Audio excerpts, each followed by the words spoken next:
ప్రణామం మహాశయ. యుద్ధకళ నేర్పించారు, గౌరవం ఇచ్చారు, ప్రేమ పంచారు. కానీ సుఖం సంతోషం పొంది మార్గం నేర్పించలేదు. మరి అవి పొందాలని మేము ఇప్పుడు ద్వారకకి వచ్చాము.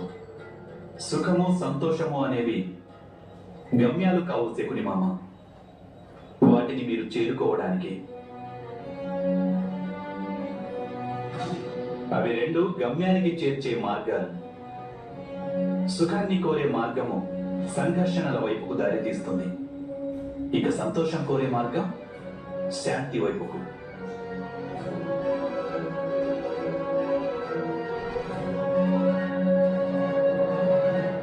యువరాజు దేనిని గమ్యంగా చేసుకోవాలనుకుంటున్నారు?